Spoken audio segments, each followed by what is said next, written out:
petit renouvellement de la classe politique, ça serait pour rien. Ouais, oh, puis attends, il prend les devants, mais à mon avis, il risque d'y avoir.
Bonsoir à tous et merci de nous retrouver sur VHT pour les commentaires de l'actualité avec ce soir sur ce plateau Maureen Koffler de l'AFP. Bonsoir Maureen. Bonsoir. Patrick Winchiger de RCFM. Bonsoir Patrick. Et notre invité Jean-Jacques Ciccolini, maire de Couzza en Corse du Sud. Bonsoir Jean-Jacques Ciccolini. Bonsoir. Et merci d'avoir accepté notre invitation. Une invitation qui évidemment, vous le savez, n'est pas due au hasard puisque vous deviez accueillir mardi prochain, le 19, Emmanuel Macron dans le cadre du grand débat national suite au conflit des Gilets jaunes. Nous en parlerons en détail dans quelques instants, mais on commence d'abord par ce qui s'est passé le week-end dernier avec cette série d'attentats dont nous avions perdu l'habitude depuis 2014, date de l'abandon de la lutte armée par le FLNC. Alors on écoute quelques réactions très prudentes mais aussi inquiètes. C'est beaucoup trop tôt pour en parler. Moi j'espère qu'on n'est pas devant une reprise de la violence clandestine. Si c'était le cas, on rentrerait dans un mauvais cycle que l'histoire de Corse a connu depuis trop longtemps et dont nous avons voulu sortir depuis 2014. On ne peut pas s'empêcher de penser au pire, c'est-à-dire à une renaissance de ce qu'on croyait définitivement disparu. Alors, prudence des élus, ce qui est normal, et puis silence total de l'État, le parquet de Paris qui se saisit du moindre tract subversif ou de bombage menaçant est resté très discret sur cette affaire. On a même connu la préfète beaucoup plus communicante en général. Cette fois-ci, elle n'a rien dit. Quant aux chaînes info qui se saisissent du moindre fait divers, pas un mot non plus. Comment vous expliquez tout ça? Chacun relativise visiblement. Parce qu'on ne sait pas trop d'où ça vient. Il n'y a pas eu de revendication.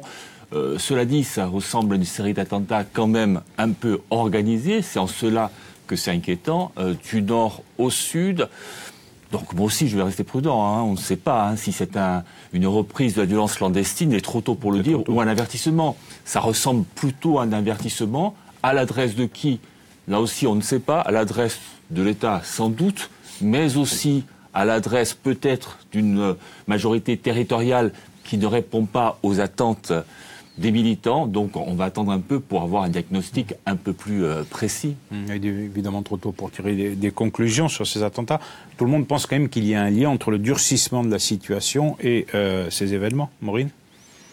Oui, certains ont vu un lien aussi avec la visite du président Macron. Est-ce que ça serait un message ? Je ne sais pas si ces vieilles recettes peuvent être entendues par un Emmanuel Macron, mais même ça, on n'est pas sûr du tout. Oui. Pardonnez-moi, mais les cibles ne sont pas des cibles qui viseraient l'État. Ce ne sont pas des bâtiments publics, c'est des projets privés qui relèvent de la compétence des élus locaux, pas de l'État. Et même dans les cibles, je crois qu'il y a l'urbanisme, il y a une famille corse et un autre qui est là depuis 20 ans. Donc on n'est pas dans des situations avec des arrivées récentes de Pinzut ou autre. Jean Ciccolini, comment est-ce que vous analysez ces événements ? Ça vous inquiète Ça ne m'inquiète, ça m'inquiète sans m'inquiéter. Je pense qu'il y a des tiraillements sans doute au niveau des partis politiques qui composent la majorité territoriale. Est-ce que c'est une pression, je dirais, dirigée vers cette majorité, ou bien ça a été l'occasion de se manifester en vue de la visite du président de la République? Il y a beaucoup d'hypothèses qui sont ouvertes, mais si j'avais un mot à dire, moi, je crois en la démocratie, à l'expression démocratique. La majorité territoriale, elle a été élue sur un mandat. Je pense qu'il faut lui faire confiance, même dans ses contradictions. Est-ce que vous avez eu des réactions, des commentaires de vos administrés Oui, il y a eu des commentaires des administrés, surtout dans l'intérieur. Mais je dirais, c'est un peu avec fatalisme. Il y a une certaine fatalité d'accepter, je dirais, des situations incertaines. Et nous sommes dans une situation incertaine, surtout dans l'intérieur, avec des communes exsangues ou des communes un peu plus vivantes, mais dans une situation incertaine. Est-ce qu'on peut imaginer un retour de la violence politique, Patrick, vu la détérioration quand même du climat de plus en plus nette? Malheureusement, oui. Malheureusement, oui.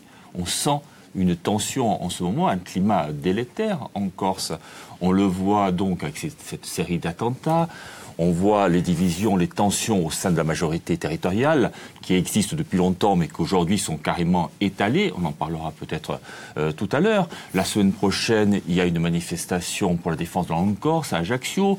Suivra une manifestation de la Soggio Badriotto pour dénoncer la politique répressive de l'État. Je reprends les termes de l'association. Donc c'est vrai qu'il y a tous les ingrédients d'un cocktail explosif en ce moment en Corse. Maureen, sur ce point, vous pensez qu'on peut retomber dans une situation qu'on a connue durant les 50 dernières années? Je crois pas. Mais je pense que Patrick est mieux placé que moi pour le savoir. Après, je pense qu'on a entendu quand même beaucoup de politiques qui disaient que ça n'a pas porté ses fruits, ou pas tant que ça. Donc revenir à ça serait aussi un acte d'impuissance. Alors, ça peut être une expression, un échec et une réaction à l'image.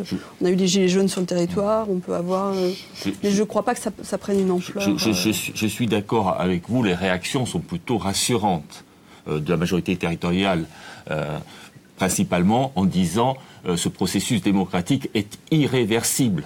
Voilà. Ça, c'est plutôt rassurant. Mais après, derrière...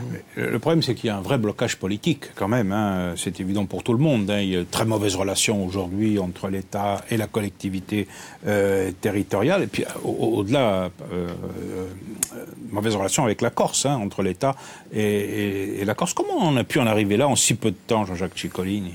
Eh bien, moi, je vous disais tout à l'heure que c'est une situation incertaine. Le cap n'est pas défini ni d'un côté ni de l'autre. Tout le monde est un peu dans l'expectative et ça crée, je pense, un trouble, un vide, où peut-être des organisations, je ne sais pas de quel type ou de quelle coloration politique, peuvent s'engouffrer dans des situations, je dirais, où le cap n'est pas défini. Il faut qu'on sache exactement... globalement, je dirais en Corse, où on veut aller. Est-ce qu'on va aller vers un peu plus de décentralisation?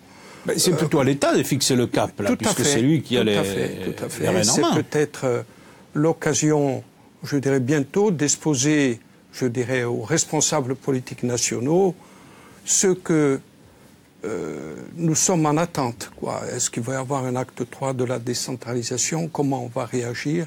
Est-ce que la Corse va être inscrite dans la Constitution? Et moi, je verrai bien. Ou est-ce qu'on va sauter cette étape de la Constitution? Tout à fait. C'est entendre Jean-Christophe Angeli en disant que finalement, cette inscription dans un article de la Constitution, ça ne suffisait pas. Donc il fallait aller beaucoup plus loin. Tout à fait. Mais sauf que, même au niveau national, il y a cette attente des régions. Et je dirais des départements. Et on peut, je dirais, profiter de l'occasion ou du levier de cette expression de gilet jaune pour, ou je dirais des syndicats de communes ou de régions pour entrer, nous aussi, la Corse et les communes, à l'inscription de la Constitution. Est-ce que vous sentez cette volonté de l'État? Parce que tous les signes qui sont avancés sont plutôt vers une recentralisation. On revient 50 ans en arrière. On a vu encore le vote cette semaine de l'agence territoriale où c'est le préfet qui va diriger. Tous les éléments vont plutôt à contrario de ce que vous espérez. Tout à fait, parce qu'en même temps qu'il y a eu cette décentralisation, on a déconcentré les services avec un pouvoir réel du préfet. Donc, et depuis 2 ans. Hein. Depuis 2 ans. C'est ça qu'il faut un peu, je dirais, enfin en tout cas, je dirais, gommer sur les angles, quoi. Il faut qu'il y ait une réalité. Et je pense que la situation nationale, avec cette montée, je dirais, en parallèle aux Gilets jaunes des présidents des régions, peut conduire à un assouplissement de l'État. C'est une demande, je dirais, des citoyens. Il faut rapprocher aussi les citoyens des décisions politiques. C'est l'intention affichée aussi par le président de la République ces dernières semaines. Maintenant, on attend simplement des actes. Tout à fait, tout à fait. Ce débat, qui dure maintenant depuis 3 mois, il y a quand même un acteur important qui a été complètement mis de côté, c'est la région. On va s'intéresser aux maires, on discute avec les maires. Les présidents de région ont été nullement consultés. C'est quand même un signe, ça, non? C'est un signe. Parce que la région est quand même un espace politique. Pas les maires. La région est un espace politique, surtout en Corse. Ailleurs, je pense que ce sont les maires qui représentent le mieux les Français. Vous écoutez Xavier Bertrand de la région des Hauts-de-France, il n'est pas très satisfait des rapports aujourd'hui avec l'État. Hein. Il n'est pas satisfait, non, mais je parle d'un point de vue de l'État. Pour l'État, discuter avec la population, on passe directement par les maires et non pas par les présidents de région. Ça veut dire qu'on squeeze l'aspect politique. Les maires, ils n'ont pas un poids politique énorme, un maire. Ils sont en contact plus direct avec les populations. Ils sont 36 000, c'est une dilution du pouvoir. En fait, aujourd'hui, on nous parle de démocratie participative, ça passe davantage par les maires que par les présidents de région. En mettant de côté la Corse, où effectivement la Corse est particulière. D'abord, c'est une petite région, c'est une région naine par rapport aux autres régions françaises. Je crois qu'on est 10 fois plus petit que la plus petite des régions françaises en termes de population. Et en plus, chez nous, la Corse, voilà, c'est... Alors, on a déjà entamé la deuxième partie. Alors, la solution, évidemment, pour que toute cette situation ne dégénère pas, c'est le dialogue politique. Et justement, Emmanuel Macron devait venir en Corse le 19 mars, mardi prochain. Vous aviez d'ailleurs, vous, Jacques Cicolline, reçu une délégation des services de l'Élysée mardi dernier pour préparer cette venue. Alors, elle a été reportée. On écoute quelques réactions avant cette visite. Parce qu'il ne répond même jamais aux questions des gens et il ne répond jamais à aucune loi qu'il faudrait faire. La Corse n'intéresse plus grand monde, ni même au plus haut sommet de l'État. Donc il faudra nous aussi, qu'on ait notre mot à dire, malgré tout, qu'on se batte.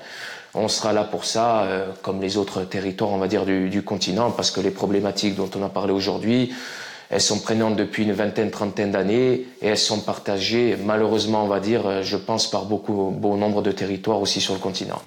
Alors Jacques Cicolline, le 19 mars, c'est la date qui avait été arrêtée. Juste une précision, c'est la date qui avait bien été arrêtée, c'est ce que vous avez dit, les services annoncé, oui. Annoncé.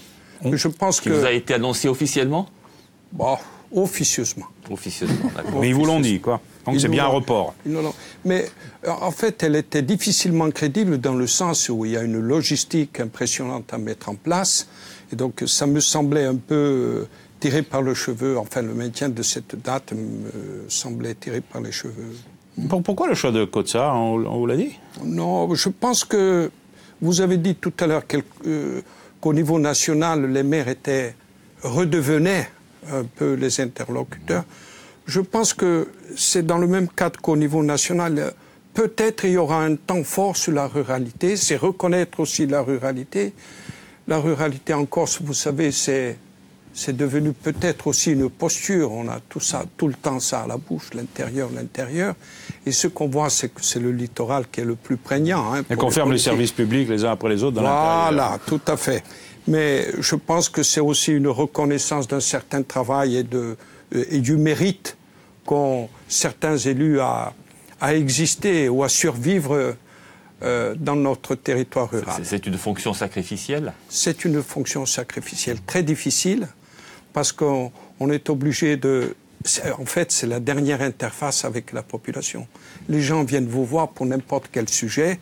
Les autres élus sont un peu loin des préoccupations des gens, il faut le dire. Et vous restez... Y compris chez nous en Corse. Bien sûr. Et vous pensez que la collectivité unique a empiré les choses ? La collectivité unique, je dirais, c'est une nouvelle collectivité. C'est pas la fusion de 3 collectivités, c'est une collectivité nouvelle. Elle tarde à se mettre en place parce Il manque un lien avec les maires ? Il manque un lien, il manque sûrement un lien parce que bon, il y a d'autres problèmes. Nous, on a besoin aussi d'horizontalité et pas de verticalité, de choses comme ça, quoi. Qu'est-ce qu'on peut attendre de la visite d'Emmanuel Macron, Maureen ? Si on le savait. C'est une réponse, ça. C'est compliqué. Non, mais je crois qu'effectivement, les maires incarnent une proximité et un aspect concret et Emmanuel Macron a envie de dégager une image de concret. Donc il y aura peut-être des réponses concrètes, mais qui ne seront pas, qui n'aborderont pas les grands sujets. Ils sont dubitatifs quand même. Ouais. Mais en même temps, c'est ce qu'on dit sur le grand débat depuis le début. Qu'est-ce qu'on peut attendre de ce grand débat en Corse ou au niveau national ? On peut constater que M. Macron a discuté 56 heures et qu'il a été dans beaucoup de territoires. Ça, on peut pas lui refuser que c'est un débatteur. Maintenant, qu'est-ce qu'il y a derrière ? On attend tous de savoir. On va voir. Il va y avoir peut-être des mesures, mais concernant précisément la Corse, c'est différent. Je crois qu'il y a un décalage entre ce que, ici, pas les gens, parce que les gens n'attendent de rien de la visite du président de la République. On a vu le débat, il n'y a personne qui a participé quasiment. Mais les élus, ce qu'attendent les élus corses, on a entendu, Jean-Christophe Angelini, il nous faut une réponse de niveau institutionnel, constitutionnel. D'autres ont dit, d'autres élus, il nous faut des réponses concrètes à nos problèmes. Et apparemment, Macron vient dans un schéma qui est un schéma national de grand débat. Il n'y a rien de particulier pour la Corse. Il vient rencontrer des maires du rural pour discuter de l'implantation de services publics ou pas. On a quand même un exemple concret avec les déchets, où sans cesse les élus locaux ou régionaux peut-être veulent plus d'autonomie. Et en même temps, sur cette question-là qui est concrète, qui préoccupe quand même beaucoup de monde, on se tourne beaucoup vers le préfet ou vers l'État. Donc c'est là aussi où il y a un entre-deux. On veut plus d'autonomie, mais quand il s'agit de sujets un peu compliqués à gérer, on veut bien l'aide de l'État. Qu'est-ce que vous allez lui demander à Macron, Jean-Jacques Ceccoli ? Mais écoutez, la visite va se dérouler, je pense, en 2 temps. Je dirais une rencontre avec le conseiller municipal et moi-même, avec le président et ses collaborateurs pendant 1h30, je pense, 1h30, 2 heures. À ce moment-là, on aura un échange. On verra bien ce qu'il dira. Moi, je lui dirai ma manière de voir, au-delà des préoccupations communales, bien sûr. À votre connaissance, l'exécutif de Corse, les élus de la collectivité de Corse sont invités ? Je pense qu'ils vont être invités dans le cadre du débat. Le débat devrait durer 4, 5 ou 6 heures, je pense. Donc il y aura un temps, je dirais, réservé à la rencontre informelle où on pourrait discuter d'autres choses que des problèmes communaux. Mais les problèmes communaux sont sous-jacents à une situation politique. Toujours. Ils sont sous-jacents à une situation politique. Que Cozzano a été choisi aussi pour incarner à la fois la ruralité, mais la modernité avec la notion de smart village, de connexion, de comme vous disiez, d'énergie positive. Et je pense que c'est cet aspect-là qui a beaucoup séduit le président. Oui, en fait, si vous voulez, le président de la République, il est ce qu'il est, mais on a eu il y a un peu plus d'1 an, la visite du PDG d'EDF, liée à cette problématique de production d'énergie, et ensuite du ministre de l'écologie, Nicolas Hulot, sur le même thème. Sans doute, il y a eu des rapprochements et une problématique de la production d'énergie en Corse. Il faut savoir que la commune, se tourne vers un territoire à énergie positive, c'est-à-dire qu'elle va produire plus d'énergie que consommée, Mais là où le bas blesse, c'est que lorsque vous produisez de l'énergie, la commune sera soumise à l'IS. C'est-à-dire que notre production, notre productible, si on produit 100 000 euros d'électricité, la commune devra verser les 33% aux services fiscaux. C'est quelque chose qui nous a fortement, je dirais pas chagriné, mais je dirais ralenti dans l'approche que nous avions sur les problèmes énergétiques. Si j'avais un petit mot sur la politique comme ça globale, je pense que les problèmes énergétiques et de climat peuvent être un ciment entre nous tous. Parce que c'est quelque chose qui va venir très fort dans la société, et principalement chez les jeunes.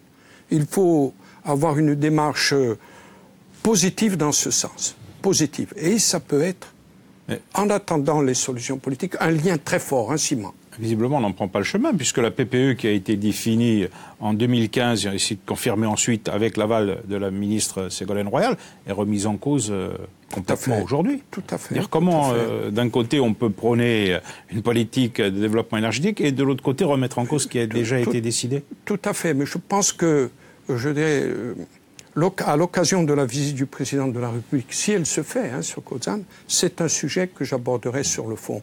Mais on peut s'étonner d'ailleurs en Corse qu'à la fois au niveau de la population et des élus, ce thème de l'environnement, ce thème de l'écologie qui pourrait être prégnant en Corse, parce que c'est quand même une île incroyable de beauté et incroyable qui est en première ligne sur toutes ces questions avec les tempêtes, etc. Et on est aujourd'hui, c'est la grande journée de la grève internationale des lycéens pour la protection de l'environnement. En Corse... reste à voir, mais je ne crois pas qu'il y ait une mobilisation massive. Il faut qu'on dessine un cap, je veux dire, pour aller dans ce sens. Mais la réglementation, les normes, je veux dire, lorsqu'on est sur le terrain, empêchent le développement de ces systèmes. Empêchent. Parce que pourquoi vous faites ça ? Vous n'avez pas le droit. Comment vous conduisez ? Nous, on a fait une petite centrale hydroélectrique. On a démarré en 2008, on a mis en service en 2018. 10 ans. Je pense que M. Macron vous donnera une oreille attentive. Voilà, oui, tout à fait, puisqu'on a eu un contact avec la CRE, la Commission de régulation de l'énergie, avec le service du ministère de l'Environnement, et c'est vrai que ça coince au niveau réglementaire. Il y a d'autres domaines où ça peut coincer, c'est aussi sur les financements.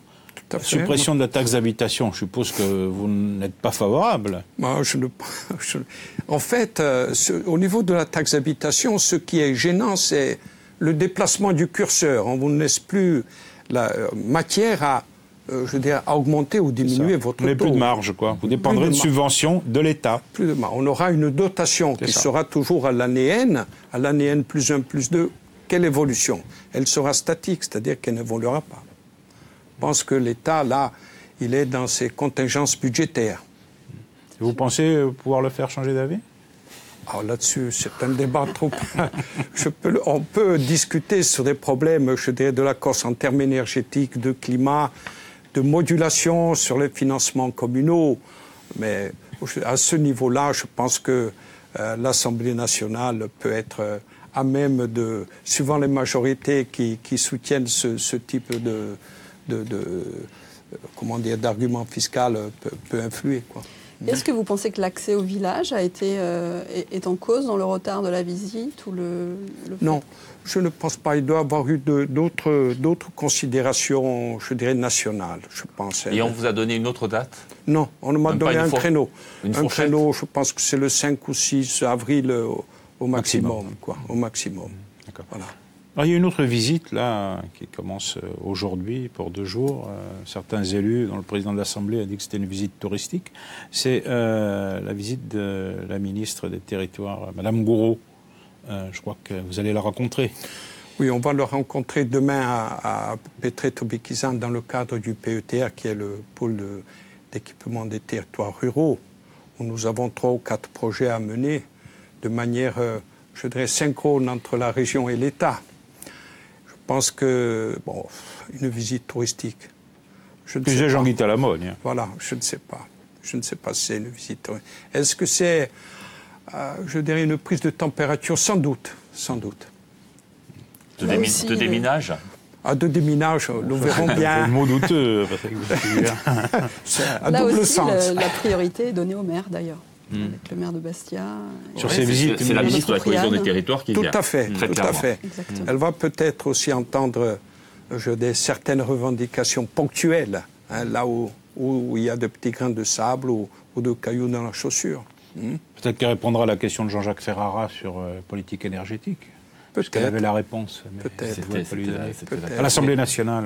Qui a été posée également par Jean-Jacques Panunzi au Sénat. Elle a répondu d'ailleurs. Elle a repris les arguments mot pour mot de Nicolas Hulot avant son départ du ministère de l'Environnement. Tout à fait. En disant, le gazoduc, il ne faut pas y compter, c'est pas réalisable. Et d'ailleurs, déjà à Cozzano, lorsque le ministre de l'Environnement, Nicolas Hulot, est venu, il se dessinait ces mêmes propos. Donc c'est un problème de financement essentiellement, quoi. Ça veut dire qu'on peut quand même s'interroger sur un certain nombre d'autres projets. Le gaz, visiblement, s'est terminé à travers le projet Cyrénée. Le port de Bastia, ça semble mal parti. Oui, l'incinérateur, encore moins. Le scepticisme sur le port de Bastia ne vient pas de l'État, il vient d'ici. Oui, mais les financements, on parle de financement. Oui, les financements. Enfin, pour l'instant, on ne parle pas de financement. On l'a refusé dès 2007. On a commencé à parler de patelles géantes, ensuite de courantologie, etc. C'est pas l'État, là, pour le coup. Mais enfin, en tout cas, pour le reste, c'est pas seulement l'État, c'est aussi la collectivité. Et l'incinérateur aussi, je ferai remarquer que ce n'est pas l'État qui a fait. Quand on ne trouve pas 23 millions pour exporter les ordures, je ne vois pas comment on va en trouver des centaines pour créer des incinérateurs. Où il y avait les financements. Et ça n'a pas été fait. Voilà. Non ? Tout à fait. C'est des occasions manquées. Oui. Un mot sur cette visite de Macron. Vous n'avez pas donné votre avis. Vous attendez quelque chose J'ai dit qu'il y a un décalage entre cette visite et ce qu'en attendent les élus, parce qu'il applique à la Corse le schéma du grand débat qu'il a appliqué partout ailleurs, dans toutes les autres régions. Oui, donc il risque d'y avoir des déceptions. Tout à fait. Ceux qui attendent une révolution politique avec la visite de Macron, ils risquent d'être déçus comme ils l'ont été il y a 13 mois. Je pense aussi que, je dirais, depuis quelque temps, il reçoit les présidents des régions, en tout cas les présidents des associations. Il y a, je dirais, une différence entre le débat national et les débats avec les élus. Eh bien, ce sera là le mot de la fin. Merci, M. Ciccolini, d'y avoir participé à cette revue. Maureen, Patrick, merci à vous également. Revue est terminée. On se retrouve la semaine prochaine pour d'autres commentaires. À Buonasera à tutti.